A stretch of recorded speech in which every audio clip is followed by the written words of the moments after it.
Orhuso konvencija, kada jinai buvo priimta pirmą sykį, jinai buvo siaubingai išversta į lietuvių kalbą. Ten buvo daugybė neatitikimų ir būtent Vilniaus žvėryno bendruomenės iniciatyva buvo kreiptas į Europos komisiją, kad visiškai netatinka dokumentas originalo ir tada vyriausybė buvo priversta taisyti. Na, ne viską pataisė, bet didžiąją dalį ten, o ką reiškia neteisingai išverstas teisės aktas. Ir nors teoriškai teismai, tai jie privalo taikyti, vadovautis, jeigu yra konvencija, vadovautis originalo kalbomis, na, bet ne visi teisėjai tobulai moka tas užsienio kalbas. Ir žinai, yra aplinkos klausimais ir tai praktiškai yra pagrindinis toks europinis įrankis, jungtinių tautų įrankis Europai, nes tai yra jungtinių tautų Europos ekonominės konvencijos dokumentas, kuris suteikia žmonėms ir bendruomenėms ir visuomenėms pagrindinę teisę gyventi sveikoje, kokybiškoje aplinkoje ir kovoti dėl tos aplinkos ir dalyvauti priimant dėl jos sprendimų. Žodžiu, tos teisės, kurias suteikia Orhuso konvencija, yra prilyginamos pagrindiniams žmogaus teisėms ir jų yra 3, tai yra teisė gauti informaciją, teisė dalyvauti priimant sprendimus, o jeigu tos pirmosios 2 teisės paminamos, tai tada teisė kreiptis į teismus. Lietuvoje Orhuso konvencija pagal konstituciją tai yra Lietuvos įstatymas. Ir konstitucinis teismas, ir vyriausias administracinis teismas yra nesyk išaiškinę, kad konvencijos, kurias Lietuva ratifikavusi, yra tiesiog netaikymo Lietuvos įstatymą. Taip ir turėtų būti, bet praktikoje taip nėra, o Orhuso konvencija be to dar yra ir ES teisės aktas, nes ES prisijungė prie konvencijos 2005 metais. Ir tai irgi yra prisijungę sprendimu, tai reiškia, tai jos nereikia perkelti mūsų įstatymus, tai yra tiesioginio taikymo teisės aktas. Ir vėl jo netaiko, todėl visuomeniai tenka visą laiką dėl to kovoti. Gal vienas paprastas pavyzdys, pagal Orhuso konvenciją visuomenė turi turėti teisę dalyvauti pradinėme sprendimų priėmimo etape. Tai yra visiškai logiška, kol reiškia nėra jokių parašų ant dokumentų, kol viskas dar tik diskutuojama, yra įvairios alternatyvos. Pagal kitus Lietuvos įstatymus leidžiama dalyvauti visuomeniai tik paskutinėme etape. Ir tada visuomenė pasako, čia negerai ir kitur negerai. Tai sako, bet klausykit, čia jau tiek parašų, tiek ministerijų, visi pritarė, ko jūs čia dabar norit, mes nieko nebegalim pakeisti. Tai čia yra pagrindinis trūkumas Lietuvos teisės aktų. Užupio bendruomenė yra viena iš aktyviausiai besidominčių sprendimais, kurie yra priimami ir kurie paveiks tiesiogiai aplinkai gyvenamą žmonių. Kokie šiuo metu priimami dokumentai kelia labiausiai nerimą Užupio bendruomenei? Jeigu žiūrėti apibendrintai, tai turbūt svarbiausias dabar vykstantis dalykas yra Vilniaus senamiesčio tvarkymo plano rengimas, baigiamasis rengimo etapas. Ir tikrai esam labai susirūpinę ir mes, ir kitos senamiesčio bendruomenės, ir kitos Vilniaus bendruomenės esam labai susirūpinę šito dokumento kokybę, tiksliau tariant, nekokybę ir apsauginės funkcijos neatlikimu. Ką šis dokumentas reglamentuoja ir kokia jo reikšmė yra? Tai yra teritorijų planavimo dokumentas, specialiojo planavimo dokumentas, kurio tikslas yra nustatyti tvarką, pagal kurią bus saugomas Vilniaus senamiesčio kaip paveldo vietovės vertingumas, vertingosios savybės. Tai apsauginis dokumentas, kaip suprantam, turi rimtą funkciją ir tai turėtų būti privalomos nuostatos jame. Deja, su ta redakcija, su kuria teko susipažinti, kuri buvo viešinama šią žiemą, su jie yra didžiausia problema ta, kad didžioji dalis nuostatų yra rekomendacinės.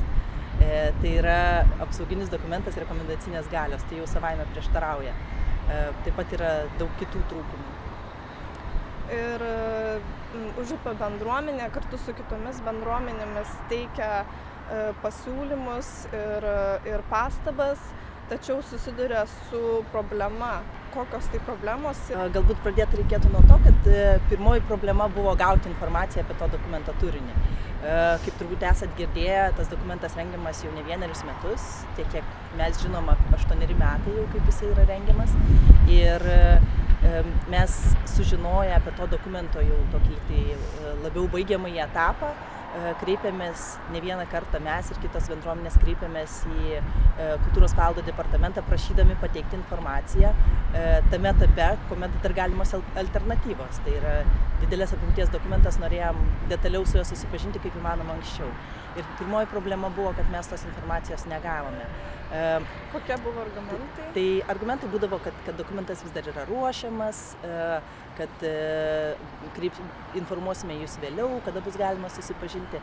Ir kai mes suvokiam, kad visas bendruomenės su tuo daugiau ir mažiau susiduria su šitą informacijos prieinamumo problema, mes vieningai parašėm prašymą, kurį jau grindėm Orhuso konvenciją, kuri įpareigoja mūsų valstybę ne tik piliečių atžvilgių, bet ir tarptautinės bendruomenės atžvilgių visgi pateikti tą informaciją.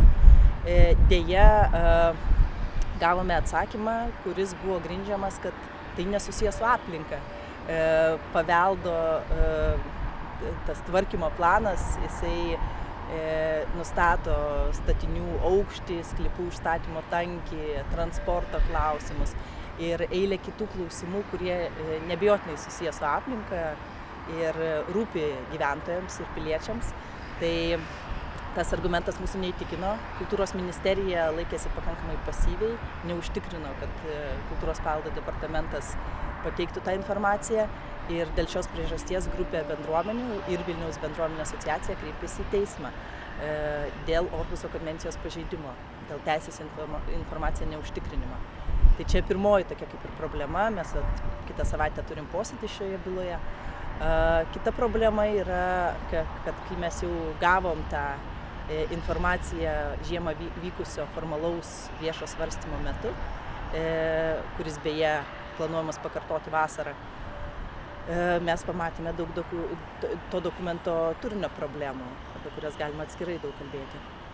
Sakykit, Lietuvoje tai nėra tik tai pavienis atvejis, kada žmonės susiduria su tokia problema, kuomet jiems sunku gauti informaciją ir tai dažniausia kažkokios tai įtakos negali turėti dėl to, kad tiesiog sužinoma per vėlai, informacija nėra pateikiama laiku.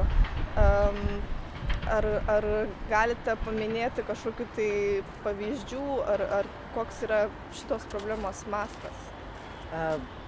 Galbūt pradėti reikėtų nuo to, kad teisė į informaciją yra prielaida, pamatas visoms kitoms žmogaus teisėms įgyvendinti ir tame tarpe konstituciniai teisei vertinti ir kritikuoti institucijų sprendimus. Tai nesuteikdamas informacijos institucijos apriboja galimybę vertinti ir kritikuoti ir prisidėti prie geresnio sprendimo. Tai yra pamatinė teisė ir mastas iš tiesų yra didelis. Aš pati esu teisininkė profesionalė, advokatė. Praktikuodama kaip advokatė, aš nebuvau pajutus masto šitos teisės neefektyvumo. Deklaruotos dokumentos egzistuojančios, bet realiai gyvenime nepakankamai efektyvios. Tuo tarpu darbo bendruomenėje metu, kuomet gauni galimybę matyti labiau sistemiškai situaciją ir kažkokios situacijos kartojasi, pamačiau, kad tai iš tiesų institucijos dažniausiai žino pavadinimą šitos konvencijos, bet jos nelabai linkę tiesiogiai ją taikyti, sakydamos, kad yra tam tikri poįstatyminiai teisės aktai, kur yra detalizuota tvarka, nors iš tiesų konvencija turi įstatymą kaip ir galią ir yra galimybė taikyti ją tiesiogiai. Pavyzdžiui, tas mums rūpimas straipsnis, 4 straipsnis sako, kad mes galim paprašyti informacijos ir turim teisę gauti ne vėliau kaip per mėnesį mūsų pasirinktą paprašytą formą, kur šiais laikais patogu gauti skaitmeninę formą. Ir atsisakyti gali institucijos tik tais labai išimtiniais atvejais, kurie išvardinti konvencijoje, pavyzdžiui, jeigu tai yra valstybės paslaptis ar tarnybos paslaptis.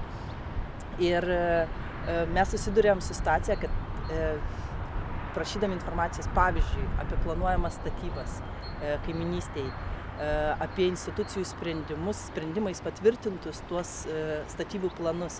Mes tos informacijos negauname.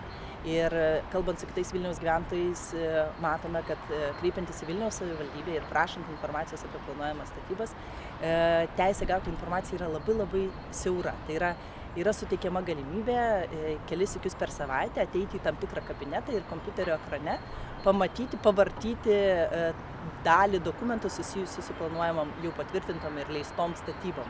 Ką tai reiškia? Kad žmogus be specialaus išsilavinimo, neturėdamas dokumento kopijos, jisai negali ten vietoj prižiūrimo specialisto savivaldybės išsianalizuoti ir suvokti ir mastelio, ir įsiminti tų skaičių, net neleidžiama nusifotografuoti.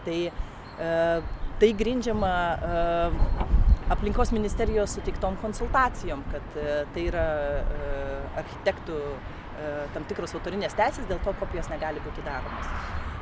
Tuo pačiu tai yra institucijų sprendimai ir jau išduoti leidimai. Tai teisė gauti informaciją apie institucijų sprendimus ir jų turinį, nes statybos leidimas mums nieko nesako, mums dažniausiai sako techninis projektas. Tai ta teisė yra įtvirtinta tame tarpe ir Orhuso konvencijai ir jinai nėra efektyvi. Tai didžiulė problema. Ir visuomenės atstovai, gyventojai statybom ne visuomet, o dažnai iš tiesų pagristai nepatenkinti kaimynai, jie negauna informacijos apie statybas, net kai jos jau fiziškai vyksta. Tai kai statybos yra jau pradėtos, yra labai sudėtinga ką nors keisti. Dažniausiai institucijos būna bejėgės, vienintelis kelias yra teismas. Ir net kai reikia apsispręsti, ar eiti į teismą ar ne, informacija nėra normaliai prieinama. Tai yra didžiulė problema, sakyčiau, garantas, kad institucijų sprendimai realiai nėra kvestionuojami ir kritikuojami efektyviai. Kas trukdo institucijom galbūt viešinti tą informaciją, net jeigu nebūtų taikoma konvencija? Kodėl reikia, ir kodėl reikia konvencijos, kad užtikrintų tą teisę? Kodėl nėra noro viešinti iš pačių? Ar jom yra kažkokių trukdžių, ar tai yra kažkokios paslaptys? Paslapčių čia jokių nėra. Aš pasakysiu, kad, pavyzdžiui, aplinkos ministerija viešina daug daugiau negu kultūros ministerija. Man atrodo, kad čia yra tiesiog toks tokia nuostata, kad ministerijos yra ezoteriniai kūnai, kurie veikia uždaroj erdvėj ir jokios ten visuomenės, kaip sovietiniais laikais, jokios ten visuomenės kištis neturi ir kas čia per mada tikrinti tokius sprendimus, todėl dažnai būna, kada visuomenė kreipiasi, tai būna toks irzli reakcija. Bet tai yra daug plačiau, tai reiktų sieti su reiškia, sovietinės visuomenės išlikusių mentalitetų, pavyzdžiui, su Ainės Ramonaitės studijomis apie to laikotarpio mentalitetą. Jis truputėlį sunkiai įveikiamas ir čia yra susiję ne tik su Orhuso konvencija, bet apskritai su tokia ta posovietinė paranoja, kad viską reikia slėpti, viskas turi būti uždara, nors tikrai nieko neatsitiktų. Ir aš manau, kad toms pačioms valdžioms institucijoms būtų nepaprastai naudinga išdiskutuoti su visuomenė pradinėme etape šitos dalykus. Ir nesenai visai susidūriau, dabar Vilniaus savivaldybė ruošia naujo bendrojo plano. Koncepcija yra padaryta bendrojo plano programa.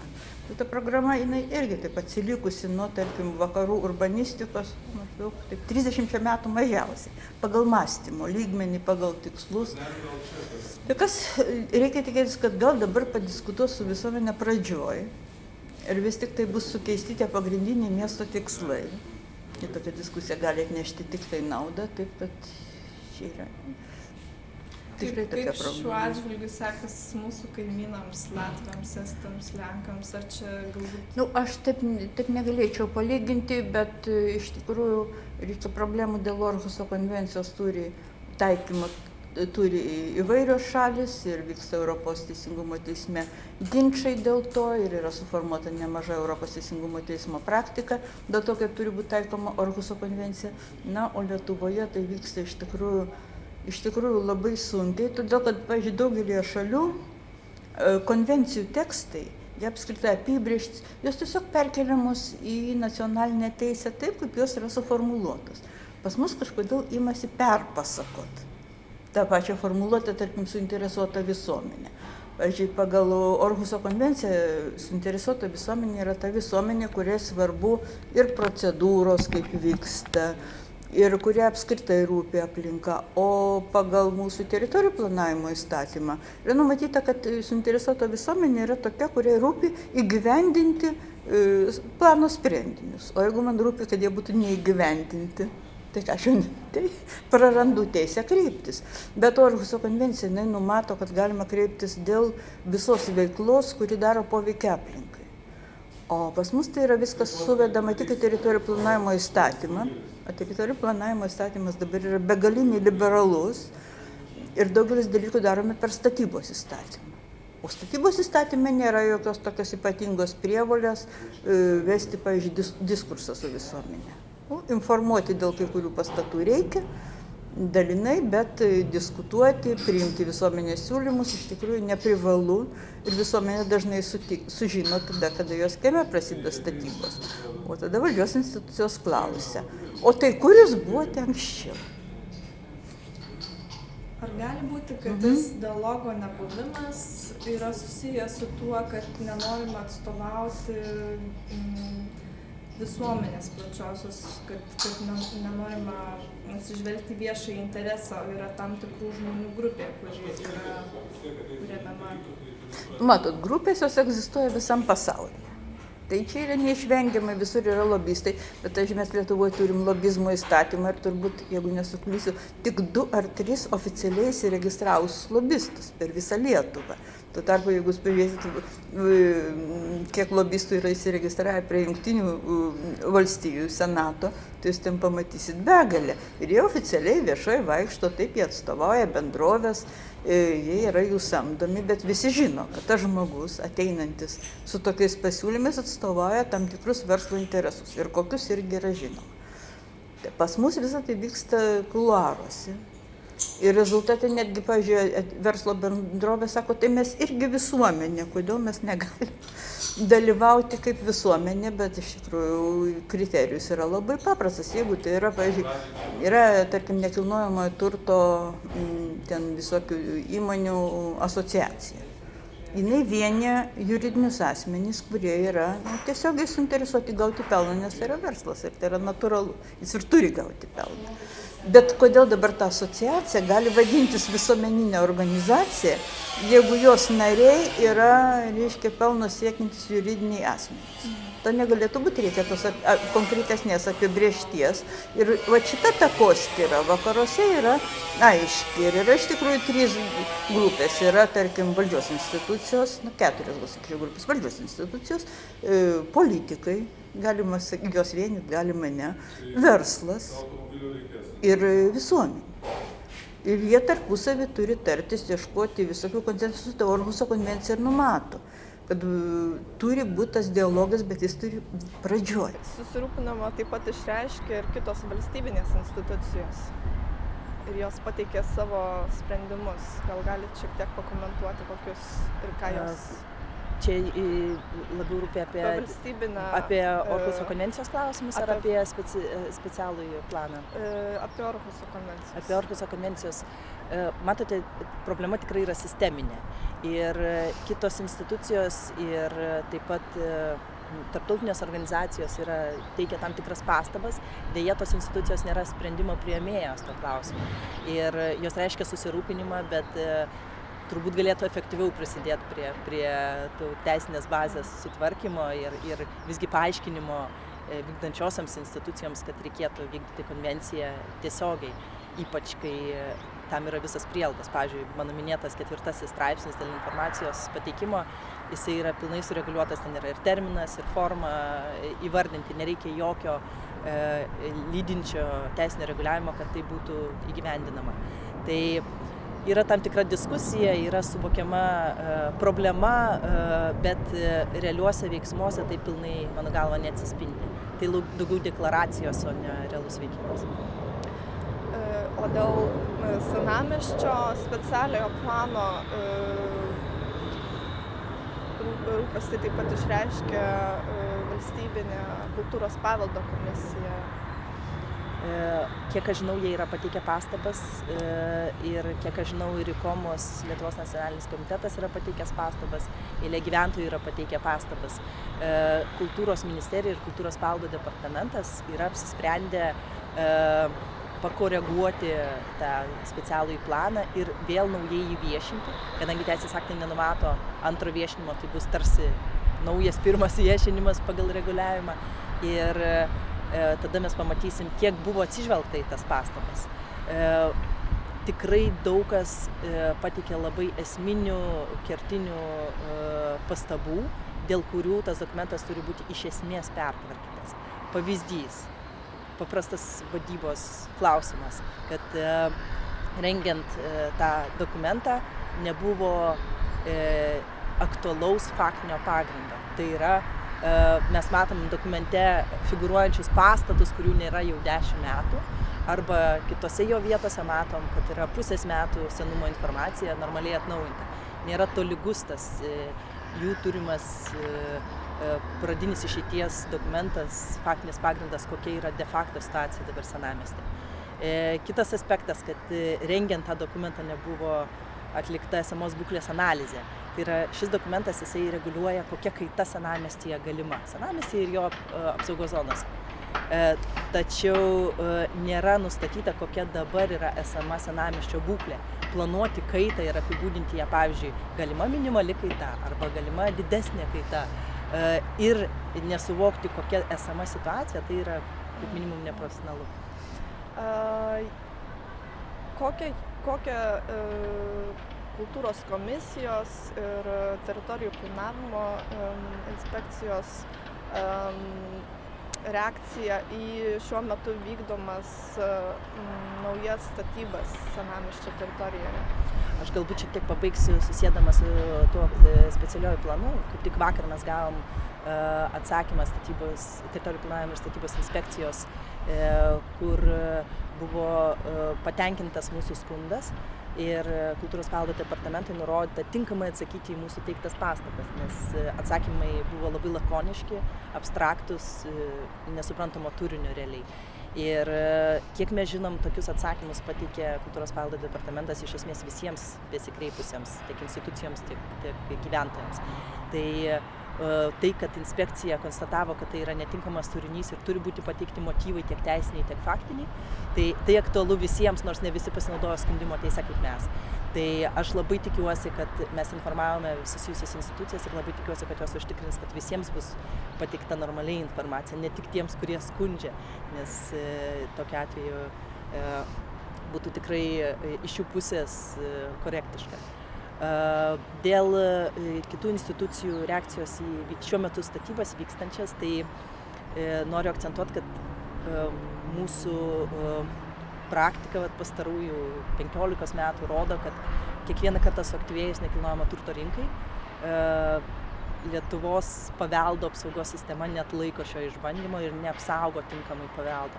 Tai yra naikinamos kultūros vertybės, yra naikinamos vertingos savybės, yra vykdoma pakankamai nedarni plėtra ir tai nieko bendro neturi su šiuolaikinio modernaus miesto vystymusi, kurį kartais bando pristatyti kaip būtent tai. Tai Valstybinė kultūros paveldo komisija tiek 10 metais po praeito nekilnojamo turto burbulo, tiek 15 metais, dabar vėl atsigaunant nekilnojamo turto rinkai, priėmė sprendimus, kuriuose labai aiškiai pasakė, kad yra didžiulė sisteminė problema, yra taip, tie teisės aktai, kurie reguliuoja paveldo apsaugą, nėra tobuli, bet jie yra nuolat pažeidinėjami. Tai yra, jeigu jų būtų laikomasi, būtų situacija daug geresnė. Ir kad tai yra jau visiškai sisteminė situacija pažeidinėjimo. Mes manom, kad tai yra susijęs su abejingumu, neprofesionalumo ir ar korupcija paveldosaugos sistemoje. Tai tiek būtų dėl Kultūros paveldo komisijos. Kokie konkrečiai pažeidimai dažniausiai yra tarp nekilnojamo turto vystytojų? Tiek, kiek mes matėm ekspertų pripažintus atvejus, kiek patys analizavom, tai dažniausiai stebėm, kad tai yra visi dydžio masto klausimai. Tai yra intensyvumas užstatymo aukštis, aukštingumas, aukštų skaičius. Visi šie aspektai yra dažnai pažeidžiami. Taip pat žemės reljefo keitimas. Tam yra kėsinamasi praktiškai į esamą susiklošiusi kraštovaizdį, gamtovaizdį, tokį, koks jis yra unikalus, pavyzdžiui, Užupyje ir pertvarkomas pakrantės, praktiškai kaip Neries pakrantė kartais atrodo po tvarkymo. Tai tikimės, kad baigti darbai šiek tiek kitokį rezultatą parodys, bet pats žemės judinimas tokiu mastu Vilniaus senamiestyje, kurio viena iš savybių vertingų yra archeologinė vertė, tai tikrai netoleruotina, to labiau, kad tiesiogiai pažeidžia teisės aktus. Taip pat labai aštrus klausimas yra jau čia taškiniuose klausimuose, bet kai pažiūriu bendrai, tai aktualus klausimas, kad yra jau konkretiai įstatymo norma, kuri draudžia vykdyti statybas ir judinti žemę paveldo objektų, ten tų jau didžiausių vertybių pastatų teritorijose, tai yra jų sklypuose. Tuo tarpu mes matom, kaip tose sklypuose vykdoma požeminė statyba -2 aukštai, pavyzdžiui, arba vykdomi naujų statinių statymai. Tai irgi aštrūs pažeidimai. Statybos inspekcija kartais sureaguoja, bet paprastai jie atsižvelgia į tai, kad kultūros paveldo departamentas jau būna suderinęs tokius sprendimus ir nesikiša į tą sritį ir tai deklaruoja ir oficialiai, ir neoficialiai. Konkrečiai statybų Užupyje atveju Polocko gatvėje yra taip pat pažeidžiamas, žalojamas urbanistinis kraštovaizdis. Mes apskritai dabar esam taške, kuris apsuptas statybų ir kokie dabar jau yra atsiliepimai ir kokios reakcijos iš bendruomenių ir pastabos. Čia vėlgi reikėtų pradėti nuo to, kad mes negavom informacijos laiku. Tai yra, buvo kultūros paveldo departamento vadovė Diana Varnaitė raštu oficialiai mums įsipareigojusi teikti informaciją apie tą projektą, kai tik tai ją gaus kultūros paveldo departamentas, iki priimant sprendimus. Taip pat organizuoti specialią tam tikros specialistų grupės komisiją, kuris svarstytų platesniam rate tos pasiūlymus dėl statinių būsimų toje teritorijoje. Ir turėjom tokį rašytinį institucijos vadovės įsipareigojimą, kuris buvo grubiai pažeistas. Ir kad jisai yra grubiai pažeistas, visiškai neįvykdytas, mes sužinojom tada, kai jau buvo atlikti visi suderinimai ir netgi išduotas statybos leidimas. Tai visiškai netoleruotina, nesuprantama situacija, į kurią vėlgi nebuvo kitų kontroliuojančių institucijų deramos reakcijos ir atitinkamai atsakomybės. Tai pradedam vėlgi nuo informacijos neprieinamumo. Kai sužinojom, kad yra statybos leidimas patvirtintas, vėlgi užtruko, kol mes sužinojom, ką tas statybos leidimas leidžia iš tiesų. Ir nepaisant to, kad kultūros ministerija raštu nurodė stabdyti tas statybas ir pateikti mums tą informaciją ir atlikti tyrimą, tyrimas buvo vilkinamas kultūros paveldo departamente pusę metų, jisai buvo pradėtas kultūros ministro nurodymu ir kurioziškai užbaigtas irgi kultūros ministrui nurodžius užbaigti, nes turbūt būtų tęsęsis iki šiol. Ir to tyrimo metu mes gavom nemažai informacijos iš paties kultūros paveldo departamento apie eilę pažeidimų. Taip pat gavom jau čia neoficialiais keliais dar ilgesnį sąrašą jų pačių nustatytą tų pažeidimų. Nepaisant to, kultūros paveldo departamentas nesuprantamai motyvuodamas pasirėmė statybos inspekcijos pasakymu, kad jie pažeidimų nemato. Ir nepaisant to, kad jie patys buvo nustatę pažeidimus, jie pasirėmė kitos institucijos neatsakingos už paveldo apsaugos klausimus išvadą, kuri savo srityje kažkokias išvadas tiesiog pasidarė.